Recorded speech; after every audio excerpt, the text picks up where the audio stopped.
pour atteindre notre BP, pour atteindre notre croissance, combien il nous faut de sales à côté. Et en fonction de ce que ça nous coûte, quels sont les profils de sales qu'on doit embaucher. Puis après, on a pris l'effet inverse sur ces emotionnels. Est-ce que c'est comme ça qu'il faut calculer, ou alors est-ce que c'est plutôt quand le client nous contacte en inbound, quel est son parcours client? On appelle ça la journée, excusez-moi aussi pour les termes anglo-saxons, mais quel est son parcours client? Quelles sont les étapes clés qu'il va rencontrer lors de son parcours? Et donc, quels sont les touch points, les étapes en fait intermédiaires? Et donc, du coup, qui je mets en face? J'ai 5 piliers qui sont super importants pour moi. Le premier et le plus important, c'est les people. Est-ce qu'on a la bonne stratégie de recrutement? Est-ce que mes people ont une bonne visibilité sur ce que j'attends d'eux? Est-ce qu'ils ont une bonne visibilité sur le career path? Les expectations. Est-ce que j'ai des personnes qui vont avoir l'ownership suffisant pour aller alimenter mon organisation? Le deuxième pilier, c'est la culture, donc très lié aux people. La culture dans une entreprise, c'est primordial. Dans les différentes expériences, à un moment, on est champion du monde, tout se passe bien, et puis d'un coup, tout s'écroule.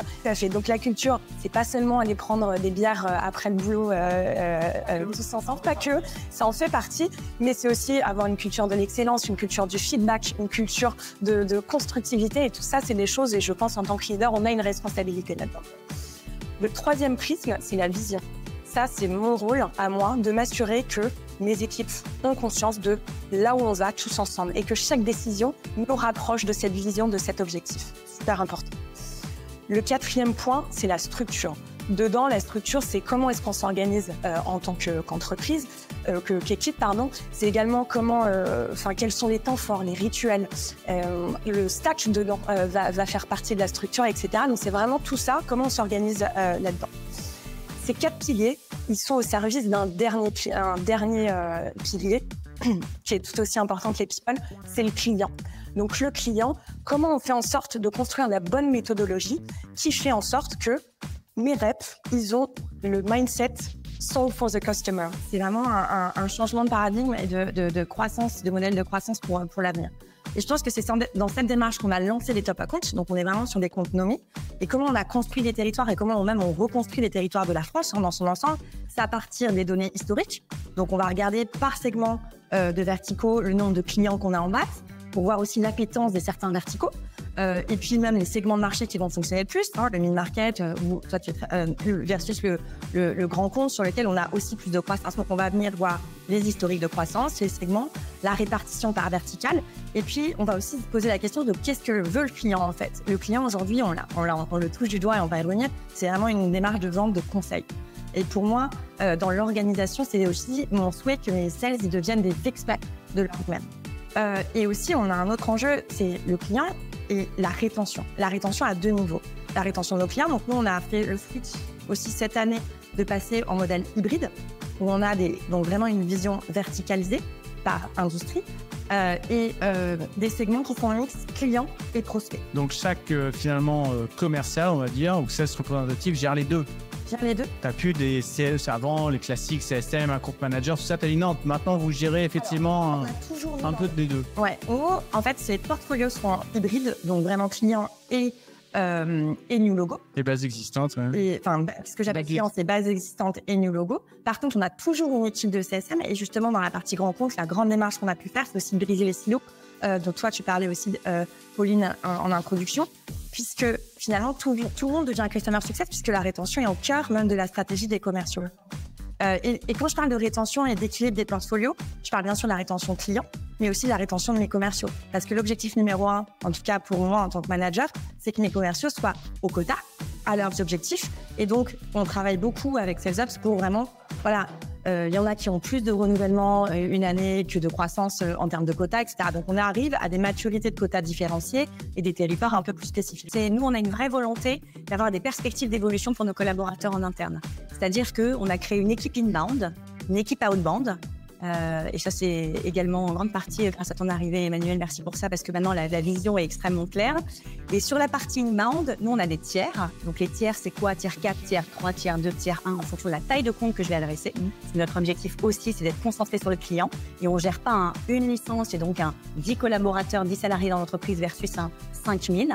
Donc, parce que les techniques de vente ne sont pas les mêmes, les profils des sales ne sont pas les mêmes. Donc, comme on est organisé comme ça par tiers, que ce soit en inbound et en outbound, on a toujours cette perspective du sales qui est en tier 4 de vouloir potentiellement un jour évoluer en tier 3, puis en tier 2, puis en tier 1. Et c'est ça l'objectif d'une société, c'est de donner un peu de vision, un peu de stratégie, de perspective d'évolution en interne. Et l'organisation doit s'adapter à ce fameux carrière pass. C'est le jargon qu'on peut utiliser. Et je pensais à un deuxième point qui rejoint effectivement un peu le tien. Et moi, c'était plus à un moment donné, je me suis dit, combien de sales il nous faut? Donc, effectivement, je suis arrivée chez Langover.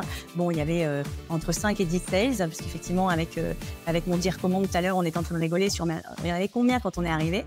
Et en fait, on s'est dit, mais pour atteindre notre BP, pour atteindre notre croissance, combien il nous faut de sales à côté? Et en fonction de ce que ça nous coûte, quels sont les profils de sales qu'on doit embaucher? Puis après, on a pris l'effet inverse sur ces émotionnels. Est-ce que c'est comme ça qu'il faut calculer? Ou alors est-ce que c'est plutôt quand le client nous contacte en inbound, quel est son parcours client? On appelle ça la journée. Excusez-moi aussi pour les termes anglo-saxons, mais quel est son parcours client? Quelles sont les étapes clés qu'il va rencontrer lors de son parcours? Et donc, quels sont les touch points, les étapes en fait intermédiaires? Et donc, du coup, qui je mets en face? Puis maintenant, avec le recul, et je vois que ça se généralise un peu autour de moi, chez mes homologues, pairs ou dans d'autres sociétés de notre écosystème, c'est qu'en fait, on est en train de se dire, mais en fait, non, il faut personnaliser notre approche.